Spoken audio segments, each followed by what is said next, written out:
राम जय जय राम, श्री राम जय जय राम। नारायण समारंभां शंकराचार्य मध्यमां सुधाचार्य पर्यन्तां वन्दे गुरु परंपराम्।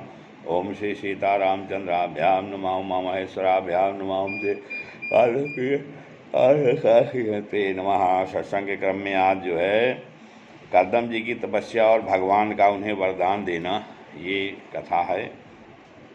विदुर जी कहते हैं मैत्रेय जी से कि स्वयं भुवस्य च मनोर्वंशः परम सम्मतः कथ्यतां भगवन् यत्र मैथुने नैधिरे प्रजाः प्रीबतोत्तान पादौ सुतौ स्वयं भुवस्य वै यथा धर्मं जगजुगुपतुः सप्तदीपवर्ती वर्ती महीम। विदुर जी ने पूछा मैत्रेय से, भगवान स्वयंभू मन का वंश बड़ा आदरणीय माना गया है, उसमें मैथुन धर्म के द्वारा प्रजा की वृद्धि हुई थी। अब आप मुझे उसकी कथा सुनाइए। ब्रह्मन, आपने कहा था कि स्वयंभू मन के पुत्र प्रीवत और उत्तानपाद ने सातों दूपे वाली पृथ्वी का धर्मपूर्वक पालन किया था तथा उनकी पुत्री जो देवहूति नाम से विख्यात थी वो कर्दम प्रजापति को ब्याही गई थी। तो देवहूति योग के लक्षण यमा से संपन्न थी। उससे महायोगी कर्दम जी ने कितनी संतानें उत्पन्न की, यह सब प्रसंग आप बताइए, सुनाइए, मुझे उसे सुनने की इच्छा है। इसी प्रकार भगवान रुचि और ब्रह्मा जी के पुत्र दक्ष प्रजापति ने भी मनु की कन्याओं का पाणी ग्रहण करके उनसे किस प्रकार क्या क्या संतान की उत्पन्न किया, यह सब चरित्र मुझको बताइए। मैत्रेय जी ने कहा, विदुर जी, जब ब्रह्मा जी ने भगवान कर्दम को आज्ञा दी कि तुम संतान की उत्पत्ति करो, तो उन्होंने 10,000 वर्षों तक सरस्वती नदी के किनारे पर तपस्या किया और वे एकाग्र चित्त से प्रेम पूर्वक पूजा के द्वारा शरणागत वरदायक श्रीहरि की आराधना किया। तब सतयुग के आरंभ में कमलनयन भगवान श्रीहरि ने उनकी तपस्या से प्रसन्न होकर के उन्हें अपने शब्द ब्रह्ममय स्वरूप से मूर्तिमान होकर दर्शन दिए। भगवान की वह भव्य मूर्ति सूर्य के समान तेजोमयी थी। वे गले में श्वेत कमल और कुमुद के फूलों की माला धारण किए हुए थे। मुख कमल नीली और चिकनी अलकावली से सुशोभित था। वे निर्मल वस्त्र धारण किए हुए थे। सिर पर झिलमिलाता हुआ स्वर्णमय मुकुट, कानों में जगमगाते हुए कुंडल और कर कमलों में शंख चक्र गदा आदि आयुध विराजमान थे। उनके एक हाथ में क्रीड़ा के लिए श्वेत कमल था और प्रभु की मधुर मुस्कान भरी चितवन चित्त को चुरा लेती थी। उनके चरण कमल गरुण जी के कंधों पर विराजमान थे तथा वक्षस्थल में श्री लक्ष्मी जी और कंठ में कौस्तुभ मणि सुशोभित थी। प्रभु की इस आकाश स्थित मनोहर मूर्ति का दर्शन करके कर्दम जी को बड़ा हर्ष हुआ, मानो उनकी सभी कामनाएं पूर्ण हो गईं। उन्होंने सानंद हृदय से पृथ्वी पर सिर टेक कर भगवान को साष्टांग प्रणाम किया और फिर प्रेम प्रवण चित्त से हाथ जोड़कर सुमधुर वाणी से वे उनकी स्तुति करने लगे।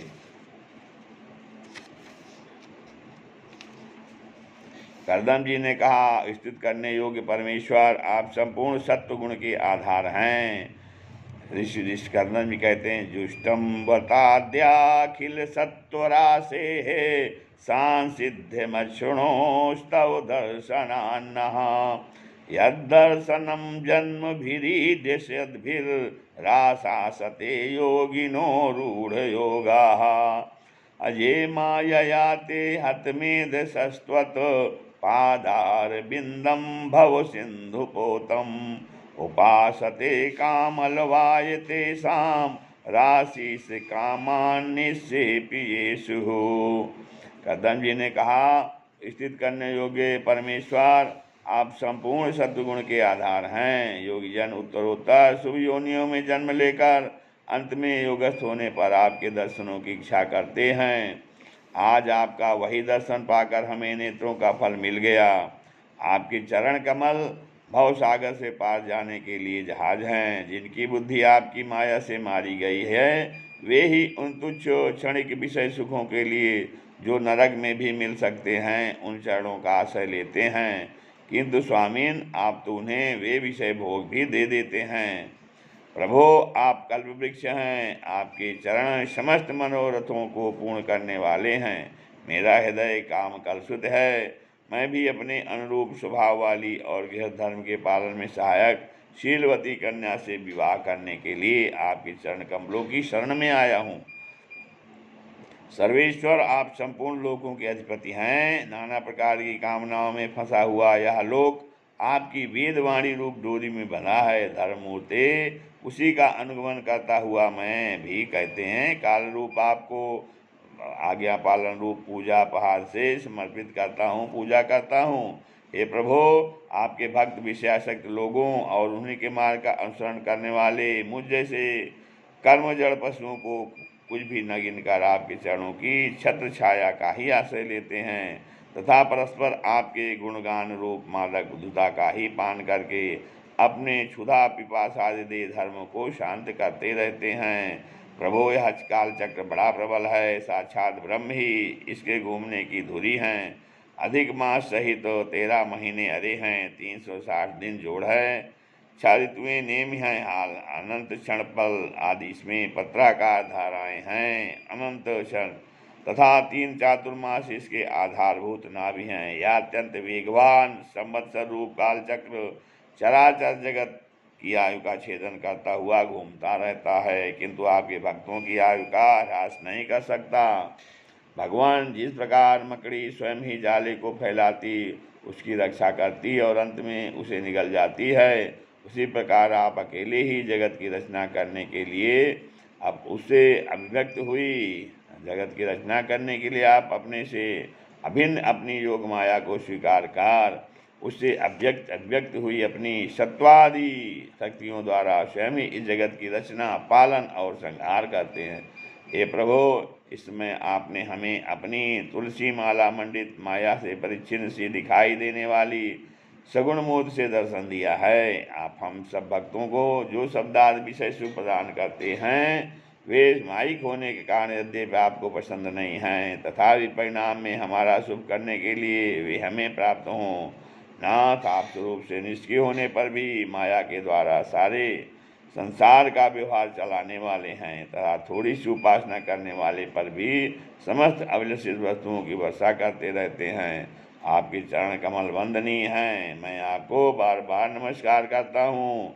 मैत्रेय जी कहते हैं कि भगवान की भवें प्रणय मुस्कान भरी चितवन से चंचल हो रही थी। वे गरुण जी के कंधे पर विराजमान थे। जब कर्दम जी ने इस प्रकार निष्कपट भाव से उनकी स्तुति की, तब वे उनसे अमृतमयी वाणी कहने लगे। श्री भगवान ने कहा, जिसके लिए तुमने आत्मसंयम आदि के द्वारा मेरी आराधना की है, तुम्हारे हृदय के उस भाव को जानकर मैं करके जो है मैं पहले से ही उसकी व्यवस्था कर दिया। भगवान ने उसकी व्यवस्था कर दिया था उनके भाव को जान करके। और कहते हैं, प्रजापति, मेरी आराधना तो कभी निष्फल नहीं होती। भगवान कहते हैं, फिर जिनका चित्त निरंतर एकांत रूप में मुझ में ही लगा रहता है, भगवान में ही लगा रहता है, उन महात्माओं को तो उपासना को तो अधिक फल प्राप्त होता है।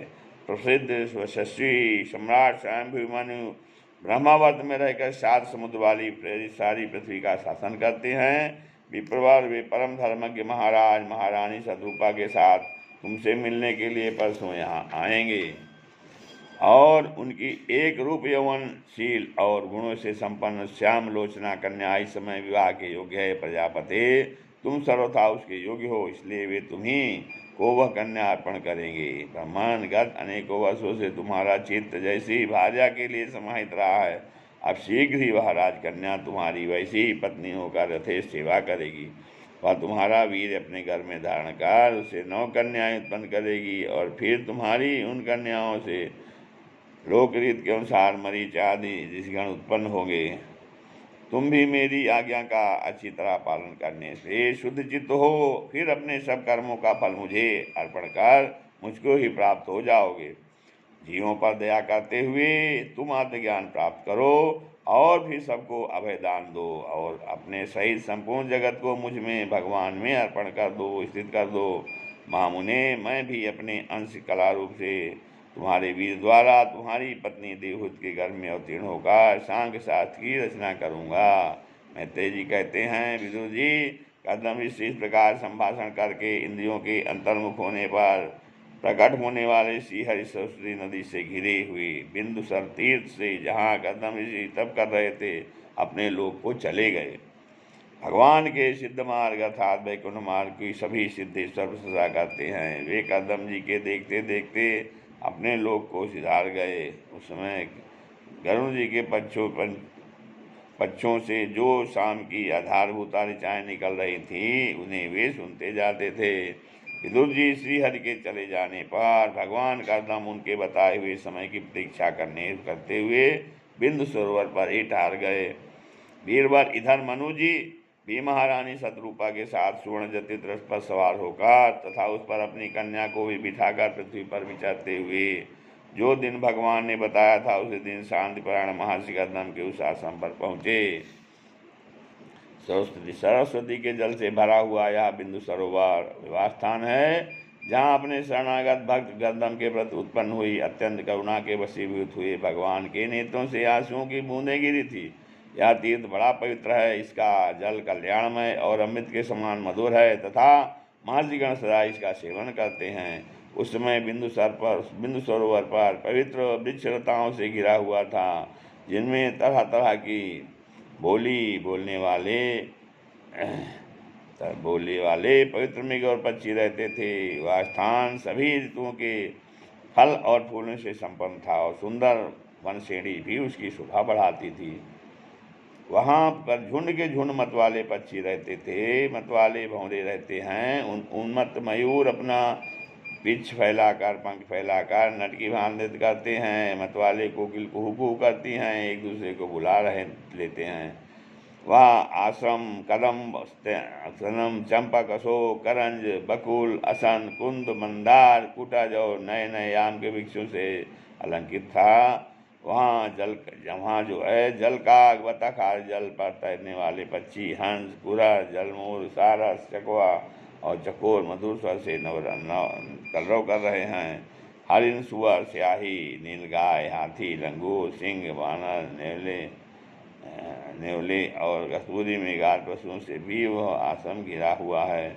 आदिराज महाराज मुनमन ने उस उत्तम तीर्थ में कन्या के सहित पहुंचकर देखा कि मुनवर कदम अग्निहोत्र से नियुक्त होकर बैठे हुए हैं। बहुत दिनों तक उर तपस्या करने के कारण वे शरीर से बड़े तेजस्वी दिख पड़ते थे तथा भगवान के स्नेहपूर्ण चितवन के दर्शन और उनके उच्चारण किए हुए कर्णामृत रूप सुमधुर वचनों को सुनने से इतने दिनों तक तपस्या करने पर भी वे विशेष दुर्बल नहीं जान पड़ते थे। उनका शरीर लंबा था, नेत्र कमल दल के समान विशाल और अर्थात सिर पर जटाएं सुशोभित थी और नगर में चीर बसते। वे निकट से देखने पर बिना शान पर चढ़ी हुई महामूल्य मणि के समान शीतल जान पड़ते थे और भगवान स्वयंभू मन को अपनी कुटी में आकर प्रणाम करते देख उन्होंने उन्हें आशीर्वाद से प्रसन्न किया और यथोचित आतिथ्य की रीत से उनका स्वागत सत्कार किया। जब मनु जी उनकी पूजा ग्रहण और कर स्वस्थ चित्त से आसन में बैठ गए तब मुनिवार कदम जी ने भगवान की आज्ञा का स्मरण कर उन्हें मधुर वाणी से प्रसन्न करते हुए इस प्रकार कहे। नूनम चक्रमणम देवो सताम संरक्षणायते बधाय चा सताम यस्त्वम हरे शक्ति पालिनी। देव आप भगवान विष्णु की पालन शक्ति रूप हैं, इसलिए आपका घूमना फिरना निसंदेह सज्जनों की रक्षा और दूसरे के लिए संहार के लिए होता है। आप साक्षात विशुद्ध विष्णु स्वरूप हैं तथा भिन्न भिन्न कार्यों के लिए सूर्य चंद्र अग्नि इंद्र वायु यम धर्म और वरुण आदि रूप धारण करते हैं। आपको नमस्कार है। आप मणियों से जड़े हुए जयदायक रथ पर सवार हो और अपने प्रचंड धनुष की टंकार करते हुए उस रथ की गड़गड़ाहट से ही पापियों को भयभीत कर देते हैं और अपने सेना के चरणों से रौंदे हुए भूमंडल को कंपाते हुए अपनी उस विशाल सेना के साथ लेकर पृथ्वी पर सूर्य के समान विचरते हैं। यदि ऐसा न करें तो चोर डाकू भगवान की बनाई हुई वर्णाश्रम की मर्यादा को तत्काल नष्ट कर दें तथा विष्णु विषय निरंकुश मानव द्वारा सर्वत्र तो यथा यदि आप ऐसा न करें तो चोर डाकू भगवान की बनाई हुई वर्णाश्रम धर्म की मर्यादा को तत्काल नष्ट कर देंगे और विषय लोलुप निरंकुश मानवों द्वारा सर्वत्र अधम फैल जाएगा। यदि भगवान संसार की ओर से निश्चिंत हो जाएं, हाँ, तो यह लोग दुराचारियों के पंजे में पड़कर नष्ट हो जाएगा। तो हे वीरवर, मैं आपसे जानकारी चाहता हूँ कि इस समय यहाँ आपका आगमन किस प्रयोजन से हुआ है, इसलिए मेरी आज्ञा होगी जिसे मैं निष्कपट भाव से साथ स्वीकार करूँगा। श्री राम जय जय।